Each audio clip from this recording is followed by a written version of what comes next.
Afternoon बच्चों, जैसा कि हमने कुछ दिन पहले आप लोगों को वेक्टर एनालिसिस का पार्ट 1 व पार्ट 2 का वीडियो सेंड किया था, तो इसी कड़ी में आगे बढ़ते हुए आज हम वेक्टरों का संयोजन यानी वेक्टरों का योग, वेक्टरों का अंतर यानी वेक्टरों का घटाना जिसको कह सकते हैं, addition of vector, subtraction of vector and पिछले दिनों हम गुणन की चर्चा किए थे कि गुणन दो प्रकार का होता है, जिसमें अदिश गुणन की चर्चा तो जरूर किए थे, सदिश गुणन की चर्चा हम नहीं कर पाए थे।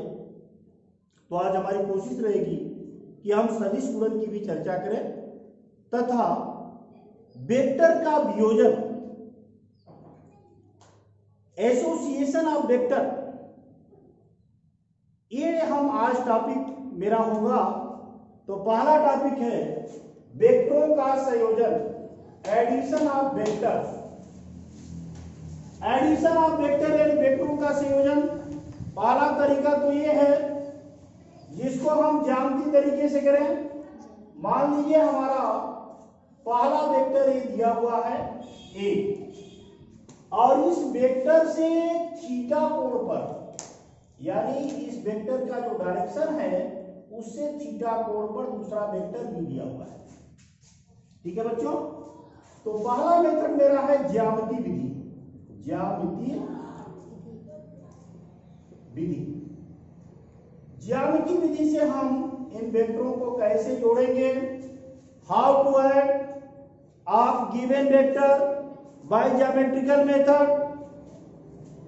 तो सबसे पहले बच्चों वेक्टर ए का जो परिमाण होगा, वेक्टर ए का परिमाण की मैं बात कर रहा हूं, वेक्टर ए का मॉडुलस करके आप वैल्यू निकालेंगे, जो वैल्यू होगी वही इसका क्या होता है, परिमाण होता है।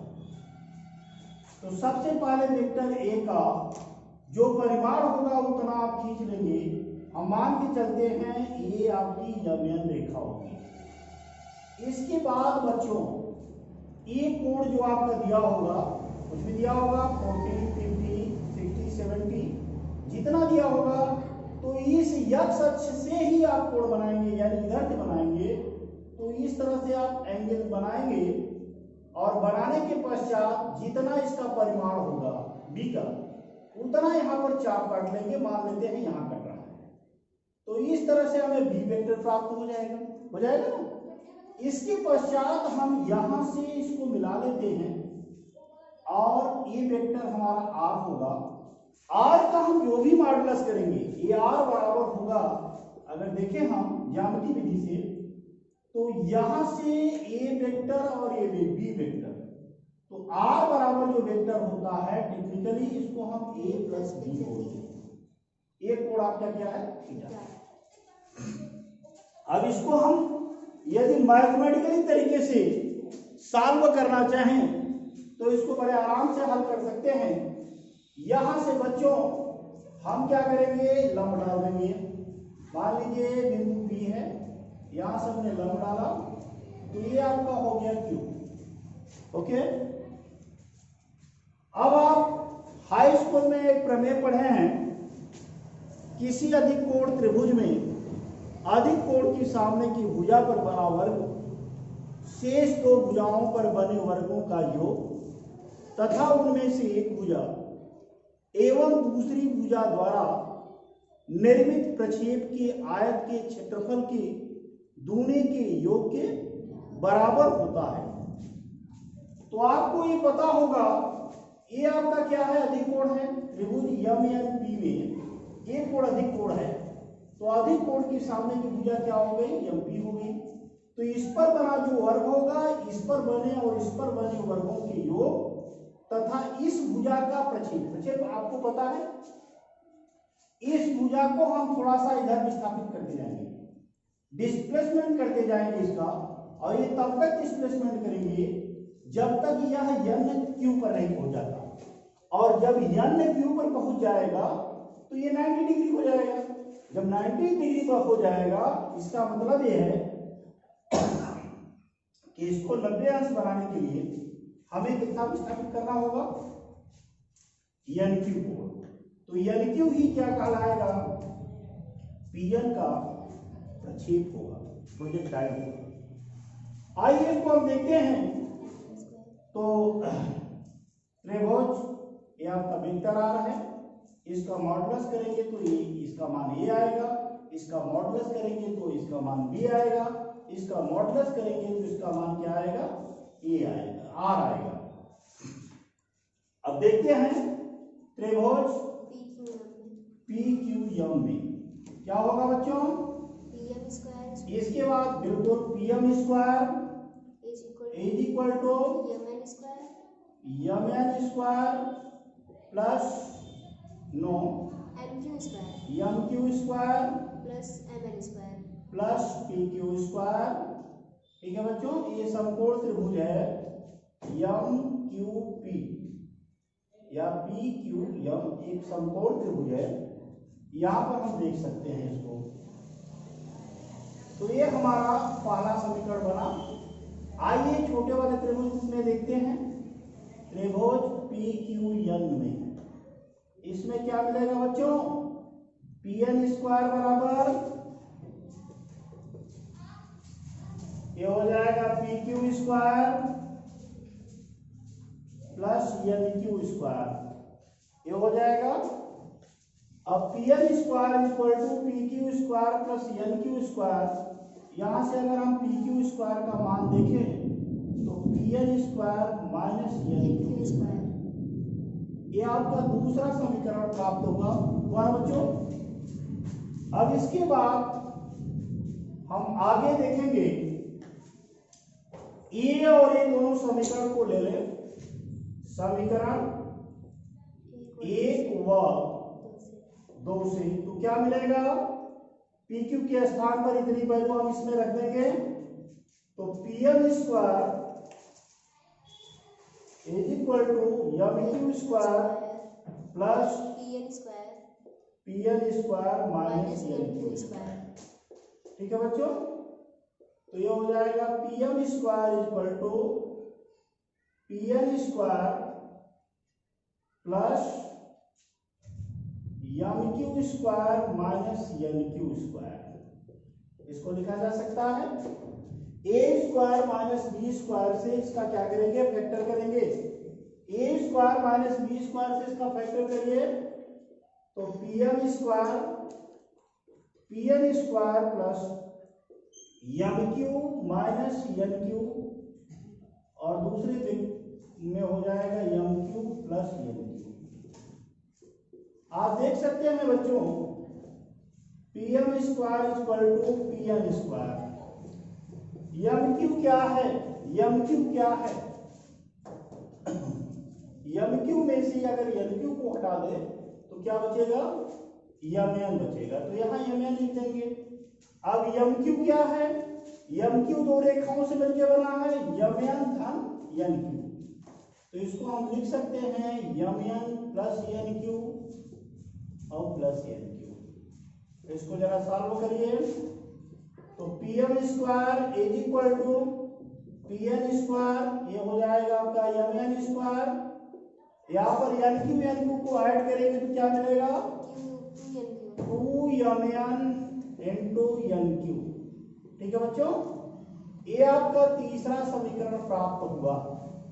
आप देख सकते हैं यहाँ इस त्रिभुज में, त्रिभुज पी क्यू एन में, त्रिभुज पी क्यू एन में क्या मिला, आप देखिए cos थीटा बराबर क्या होगा, cos थीटा बराबर हो जाएगा एन क्यू अपान पी एन। तो यहां से एन क्यू इक्वल टू हो जाएगा पी एन cos थीटा। समीकरण 4, समीकरण 4 3 व 4 से क्या मिला बच्चों, P M square equal to P N square plus M N square plus 2mn into P N cos theta. आप देख सकते हैं एन क्यू का मान क्या है, पी एन cos थीटा, तो यहां पर रख देंगे। आप देखिए पीएम का मॉडुलस करेंगे तो क्या हो जाएगा, आर वेक्टर है तो इसका मॉडुलस आर यानी आर स्क्वायर। पीएन का मॉडुलस करेंगे तो क्या होगा, बी स्क्वायर। एमएन का मॉडुलस करेंगे तो क्या होगा, ए स्क्वायर। ए स्क्वायर। ये हो जाएगा 2ab cos थीटा। इसको हम ऐसे लिख सकते हैं, R square equal to A square plus B square plus twice A B cos theta. ठीक है बच्चों, तो इसको और अगर आप लिखना चाहो तो R equal to under root A square plus B square plus twice A B cos theta. ये आपका अभीष्ट फार्मूला प्राप्त हुआ एडिशन ऑफ वेक्टर। ठीक है बच्चों, एडिशन ऑफ वेक्टर का ये तो ज्यामिति विधि से फार्मूला था, इसको हम बड़े आसानी से, आप देख सकते हो, बड़े आसानी से हम दूसरी विधि का प्रयोग करेंगे। दूसरी विधि ये आपका है आदेश गुणन विधि। इस विधि को आप देखेंगे बच्चों, ये आपको मालूम है R equal to A plus B.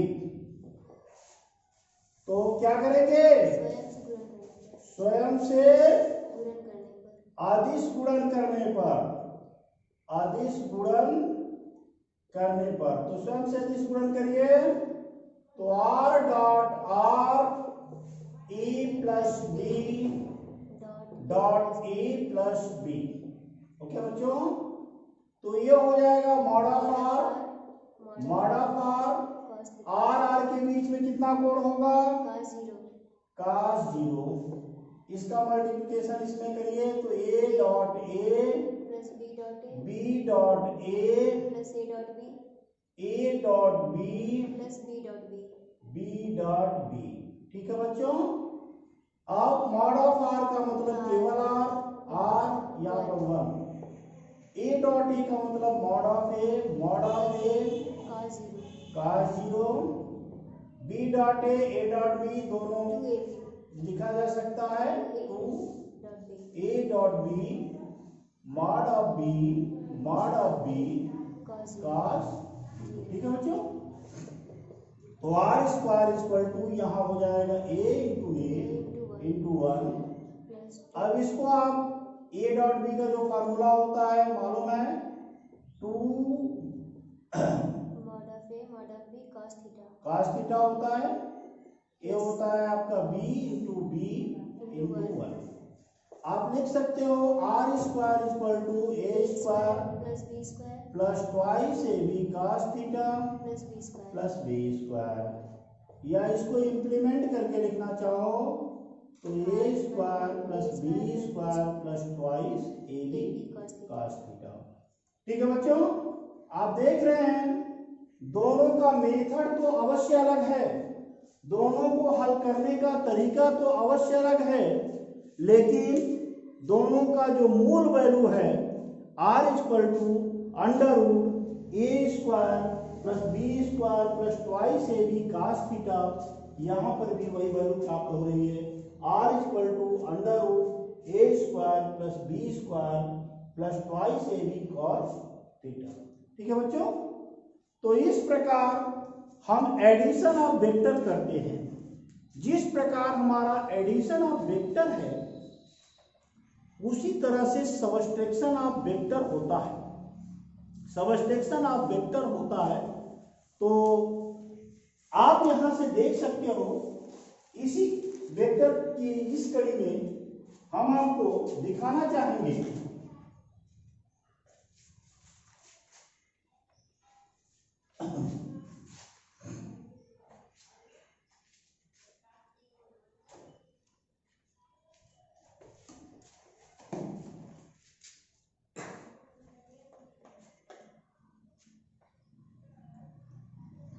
आगे देखिए बच्चों, यहां पर वेक्टरों का अंतर, यहां पर हम लिख सकते हैं सबट्रैक्शन ऑफ वेक्टर। ये हो जाएगा एक वेक्टर हमारा ए इस प्रकार से दिया है, इसमें से हमें घटाना है, दूसरा वेक्टर हमारा दिया है, ये आपका घटाना है, याद रखिएगा। इसी तरह से थीटा कोण पर दिया है लेकिन यहाँ पर घटाने का मार्ग है। अगर ऐसा दिया है तो पहले वेक्टर ए का परिमाण लेकर के वेक्टर ए का फॉर्मेशन करेंगे। इसके पश्चात जितना कोण यहाँ दिया है तो यहाँ से जस्ट इसके अपोजिट डायरेक्शन में यहाँ कोण बनेगा और यहाँ से कोण बना करके रेखा खींचेंगे। फिर ये वेक्टर बी जो ऊपर की ओर है जस्ट इसको हम नीचे की ओर चाप काटेंगे और हम मान के चलते हैं कि वेक्टर बी इस डायरेक्शन में। थीटा कोण आपका ये रहेगा, इसको अगर हम मिला देंगे तो ये हो जाएगा वेक्टर आर। इस प्रकार यम एन पी तो आर इक्वल टू हो जाएगा ए डिफरेंस बी। अब इसको हम मैथमेटिकली अगर सॉल्व करें तो क्या होगा बच्चों, आपको ये पता है किसी अधिक कोण त्रिभुज में तो यहां से हम क्या करेंगे, इस पर लंब खींचेंगे। ये मान लीजिए पी क्यू है। अब इसमें क्या करेंगे, एक कोण आपका न्यून है तो इसको धक्का देंगे और इसको धक्का देते देते यम को कहां पहुंचाएंगे, यहां पहुंचाएंगे। या इस साइड को भी ऐसा कर सकते हैं, इसको यहां पहुंचा सकते हैं। तो इसको अगर हम यहां पहुंचाएंगे तो हमारा क्या होगा, एन क्यू प्रक्षेप होगा। आइए दो हमारे पास समकोण त्रिभुज हैं, दोनों को देखते हैं। त्रिभुज पी क्यू एम, या हम डायरेक्ट फार्मूला का यूज करते हैं जैसे हमने उसको किया था योग वाले का। अंतर वाले का भी फार्मूला होता है, योग वाले का तो हमने हल करा दिया था, कहोगे तो इसको भी करा दे देंगे। आइए देखते हैं एम क्यू पी में क्या मिलेगा बच्चों। यहां पर आपको मालूम है P M square is equal to M Q square plus P Q square, ये आपका पहला समीकरण। दूसरा त्रिभुज अगर हम लेते हैं पी क्यू एन तो यहां पर हो जाएगा P N square is equal to P Q square plus N Q square, या पी क्यू स्क्वायर बराबर P N square minus N Q square. आइए इसको हम आगे बढ़ाते हैं। समीकरण 1 व 2 से क्या मिलेगा, तो ये हो जाएगा आपका P M square is equal to M Q square plus P N square minus N Q square.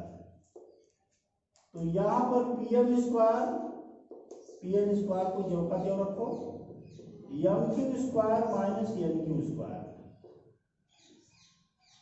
यहां पर आप देख सकते हो A square minus B square से इसका फैक्टर करो तो ये हो जाएगा P M square is equal to P N square M Q minus N Q in the bracket, other bracket में M Q plus N Q हो जाएगा। ठीक है बच्चों, ये हो जाएगा P M square is equal to P N square M Q minus N Q. M Q की जगह हम लिख सकते हैं M N minus N Q, M N minus N Q minus N Q, और एम क्यू में N Q add करेंगे तो क्या मिलेगा, एम एन। अब इसका मल्टीप्लिकेशन कर दीजिए तो P M square is equal to P N square M N square minus 2 M N into N Q. ये आपका तीसरा समीकरण बन जाएगा बच्चों। आइए अब देखते हैं त्रिभुज, इस त्रिभुज में पी क्यू एन में क्या मिलेगा, cos थीटा बराबर एन क्यू बटा पी एन। तो एन क्यू इक्वल टू हो जाएगा पी एन cos थीटा। समीकरण 4 हो गया। समीकरण 3 व 4 से क्या मिला बच्चों, pm square is equal to pn square plus mn square minus 2mn into pn cos theta. अब इसकी वैल्यू क्या है r, तो r square b square a square minus twice A B cos theta. इसको हम ऐसे लिख सकते हैं r equal to under root A square plus B square minus twice A B cos theta. ठीक है बच्चों, तो ये आपका अभिष्ट क्या हुआ, फार्मूला प्राप्त हो गया। ठीक है, सबको समझ में आ रहा है। आइए इसको हम दूसरे तरीके से अगर हल कराए, अदिश गुणन विधि,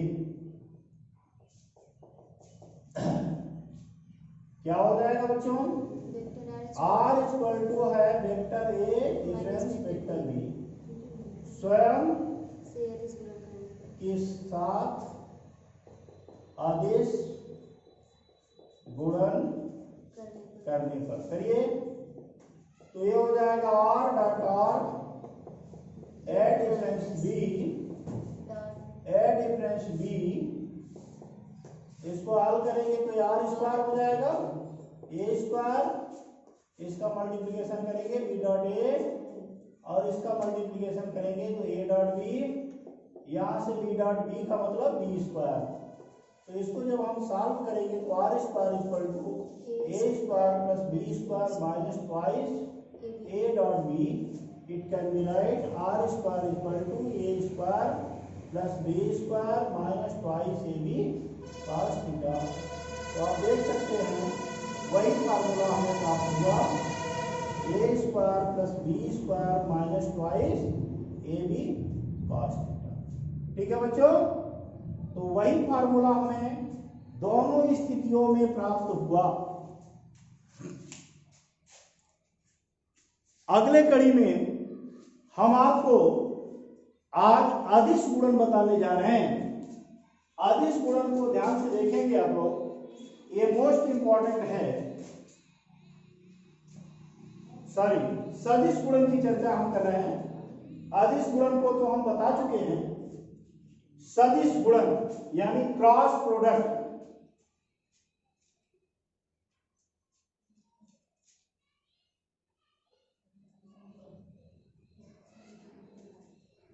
आइए बच्चों इसको देखा जाए तो क्या है। दूसरा हम बता रहे हैं सदिशों का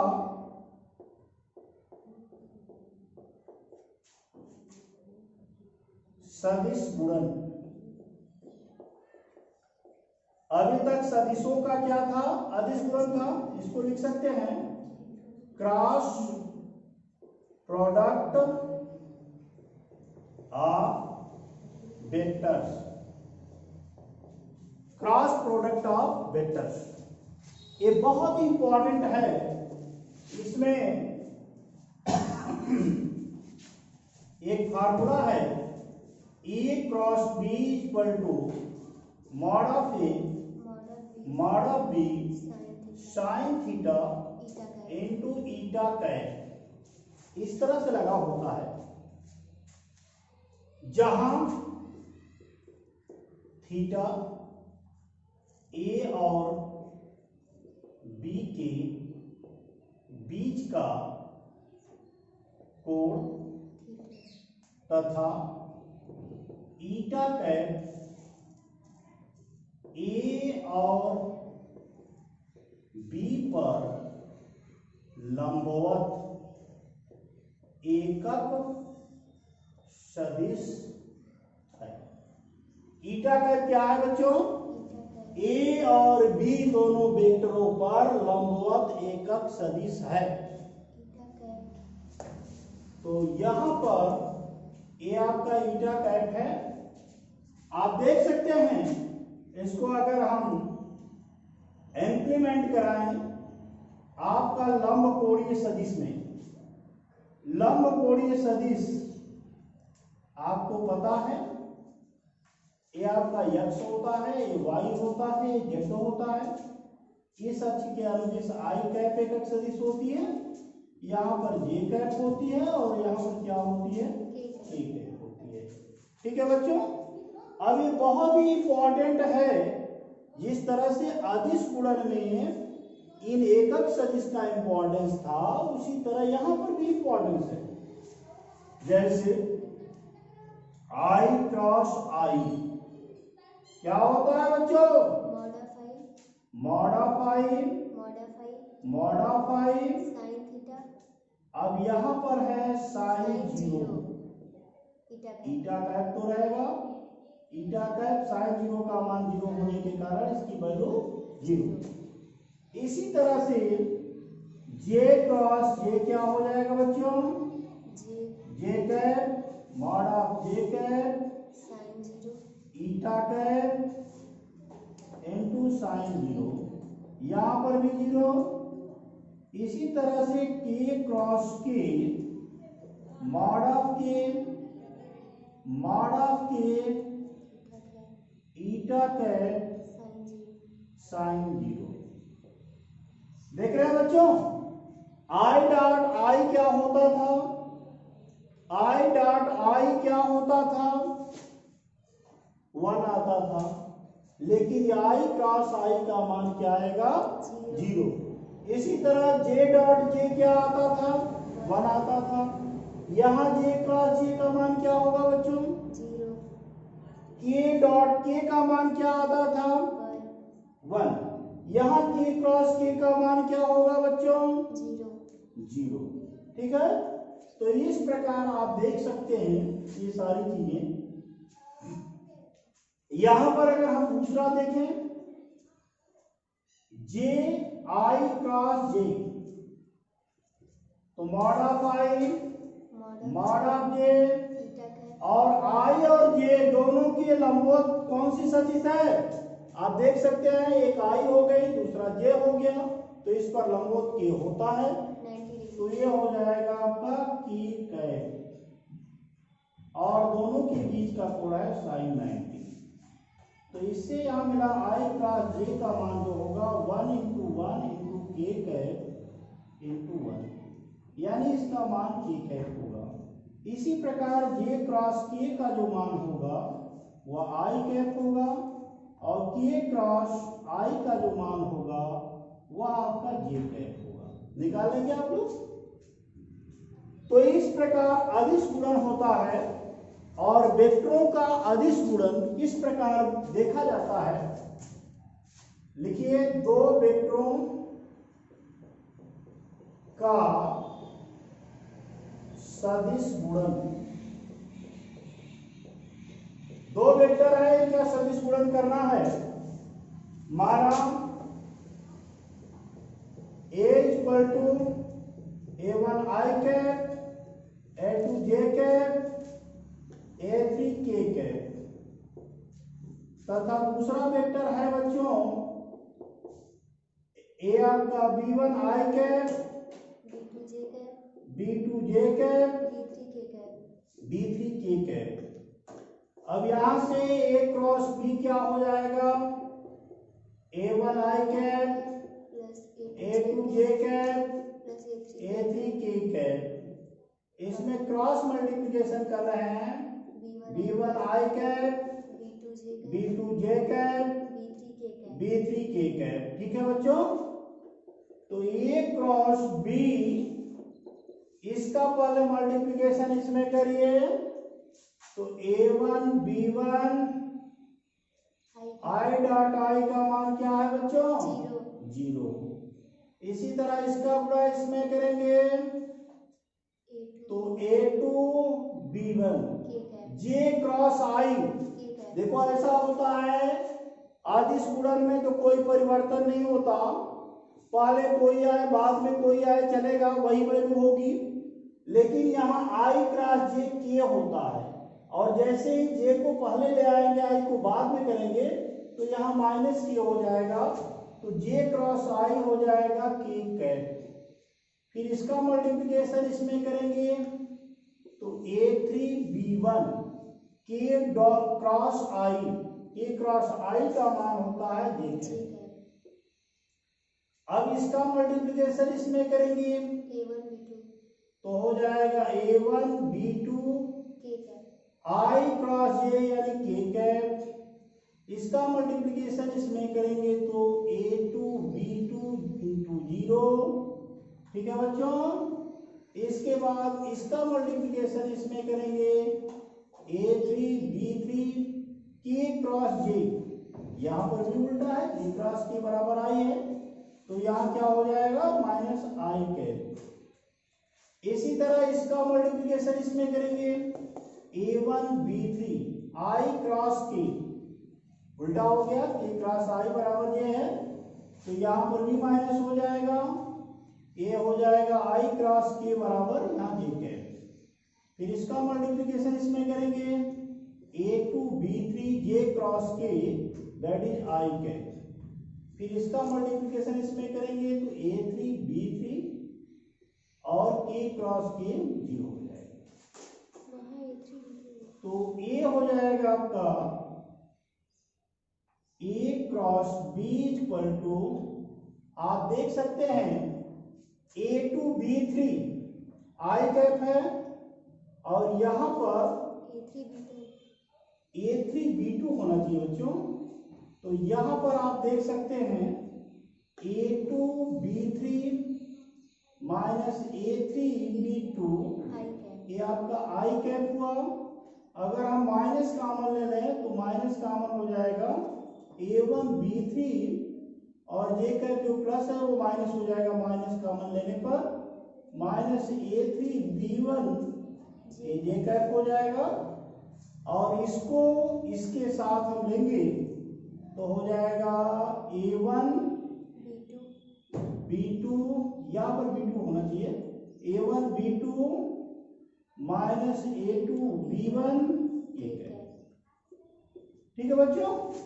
तो इस प्रकार ये हमें प्राप्त हुआ A cross B equal to A2 B3 A3 B2 I cap minus A1 B3 A3 B1 J cap A1 B2 A2 B1 K cap. ठीक है बच्चों। ये वास्तव में एक डिटरमिनेंट के अवयव है, एक सारणिक के अवयव है जो आपको मैथमेटिक्स के अलजेब्रा में 12वीं में पढ़ाया जाएगा। लेकिन मैं यहाँ आपको बता दे रहा हूँ बहुत ही सिंपल तरीका है। सिंपल तरीका ये है बच्चों कि A क्रॉस B जैसे हम लिखेंगे तो वैसे ही हम इस तरह से मॉडुलस का मार्क लगाएंगे I J K, इस तरह से लिख देंगे। अब इसके बाद I J K के जो गुणांक हैं यहाँ पर A1 B1